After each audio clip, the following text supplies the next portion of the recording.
فرعون اپنے آپ کو خدا کہتا تھا، انا ربکم الاعلی، میں تمہارا سب سے بڑا خدا ہوں، میں تمہارا سب سے بڑا رب ہوں، خدائی کا دعویٰ کیا تھا۔ لیکن کیا ہوا؟ کیسے ہوا؟ کیوں ہوا؟ ان کی ایک بیٹی تھی، بیٹا نہیں تھا، اور ایک عورت، ایک لونڈی تھی فرعون کی، جو فرعون کی بیٹی کو تیار کیا کرتی تھی، بال سنوارا کرتی تھی، بنایا کرتی تھی۔ تو جب ایک دن اس کے ہاتھ سے وہ کنگھی گرتی ہے تو کہتی ہے بسم اللہ۔ کیوں؟ کیونکہ وہ حضرت موسیٰ علیہ السلام اور موسیٰ کے رب پر ایمان لے آتی ہے۔ اس کے ہاتھ سے کنگھی گرتی ہے اور کہتی ہے یا اللہ خیر۔ اس کے ہاتھ سے کنگھی گرتی ہے، کہتی ہے بسم اللہ۔ بیٹی کہتی ہے اے ہماری ملازمہ، تو نے کس کا نام لیا؟ کہا میں نے اللہ کا نام لیا۔ کہا یہ کون ہے؟ کہا یہ میرا رب ہے۔ کہا کہ میرا ابو تو کہتا ہے کہ میرا رب میں ہوں۔ فرعون کی اس باندی نے کہا کہ میرا بھی رب اللہ، تیرا بھی رب اللہ، فرعون کا بھی رب اللہ۔ وہ بھاگتی ہوئی فرعون کے پاس جاتی ہے اور فرعون کے پاس جا کر کہتی ہے کہ ابا جان، تو کہتا ہے رب میں ہوں، تو کہتا ہے خدا میں ہوں، تو کہتا ہے پیدا کرنے والا مارنے والا میں ہوں۔ کہا میں ہی ہوں۔ کہا تیری باندی ہماری ملازمہ تو کہتی ہے تیرا بھی رب اللہ، میرا بھی رب اللہ، اس باندی کا بھی رب اللہ۔ کہا کہ بلاؤ اس کو۔ باندی کو بلایا جاتا ہے اور کہا جاتا ہے کہ تیرا رب کون؟ کہا اللہ۔ کون؟ اونچا کہو، شوق سے کہو، محبت سے کہو، ایمانی جذبے سے کہو، اللہ اللہ اللہ اللہ۔ فرعون جیسے ظالم کے دربار میں کھڑی ہو کر وہ کہتی ہے میرا رب اللہ۔ کہتی ہے توبہ کر۔ کہا کہ رب کو رب ماننے سے کون توبہ کرتی؟ کہا کہ تجھے تیرے ان بچوں کو جلا کے خاک کر دوں گا۔ کہا کہ میں اس رب کے پاس چلی جاؤں گی۔ ہائے، ایمان تھا نا، ایمان کی طاقت تھی۔ ایک بچہ گود میں ہے، دودھ پیتا بچہ، ایک بچہ ابھی چلنا پھرنا سیکھا ہے، ساتھ میں لے کے آئی ہے۔ فرعون نے کہا توبہ کر، مجھے خدا مان، اس رب سے توبہ کر۔ کہا رب سے توبہ نہیں کیا جاتا۔ کڑائی لائی گئی، کڑائی میں تیل ڈالا گیا، تیل کو گرم کیا گیا، تیل کو ابالا گیا اور کہا کہ توبہ کر ورنہ تیرے ان بیٹوں کو تجھ سمیت اس کڑائی میں ڈالوں گا۔ اس نے کہا کہ میرا رب اللہ۔ جو بچہ ساتھ کھڑا ہے اس کو اٹھایا، اس تیل والی کڑاہی میں ڈالا، کڑاہی میں ڈوب گیا، واپس اس کی ہڈیاں نکلی۔ جب ماں نے بچے کی ہڈیوں کو دیکھا تو آنکھوں میں آنسو آ گئے۔ کہا کہ اب توبہ کر، تیری اور اس بچے کی جان بچ جائے گی۔ کہا کہ میرا رب اللہ۔ کہا کہ بچے کو پکڑو۔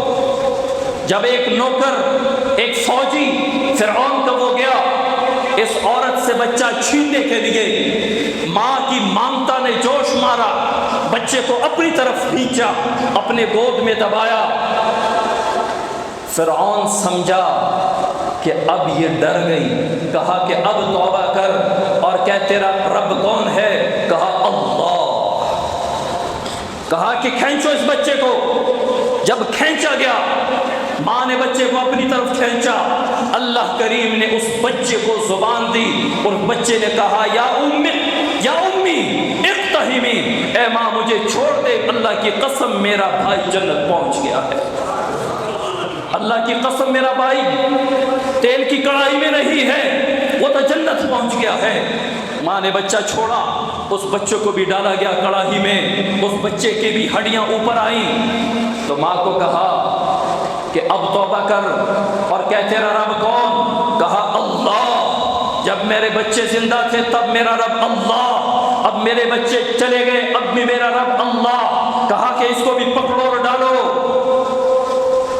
کہا کہ اے فرعون، اے ظالم، تو نے مجھ اور بچوں کو دنیا میں تو جدا کر دیا، میرے بچوں کو دنیا میں مجھ سے الگ کر دیا، لیکن میری ایک وصیت ہے کہ موت کے بعد ہماری ہڈیوں کو جدا نہ کرنا، ہماری ہڈیوں کو ایک ہی تھیلے میں، ایک ہی چادر میں، رومال میں باندھ کر دفنا دینا۔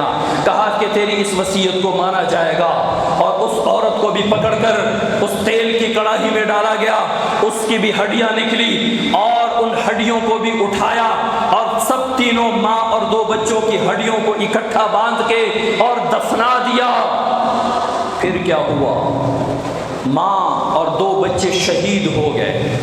من قتل دون مالہ من قتل دون دونہ فہو شہید، دین کے نام پر شہید ہوئے۔ پھر کیا ہوا؟ معراج کا سفر ہے، آپ صلی اللہ علیہ وسلم ہیں، حضرت جبرائیل علیہ السلام ہے، مکہ مکرمہ سے فلسطین مسجد اقصی کی طرف سفر چل رہا ہے۔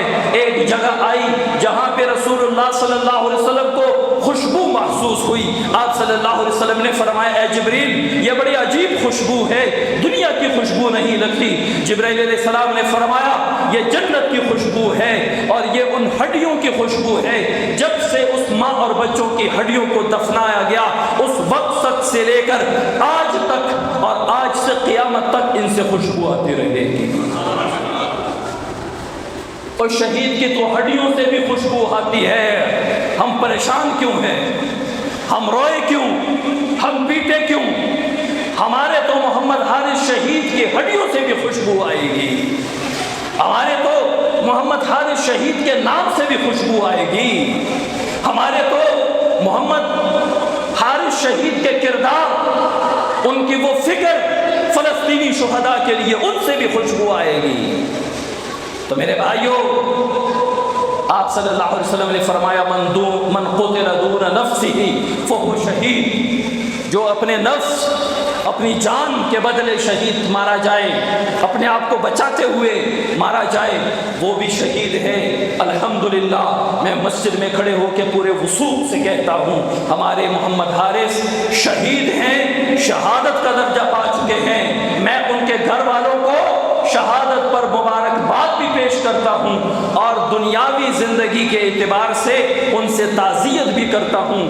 اللہ کریم ان کی شہادت کو قبول فرمائے، اللہ ان کے اہل خانہ کو صبر جمیل اور اجر عظیم عطا فرمائے۔ وما علینا الا البلاغ المبین۔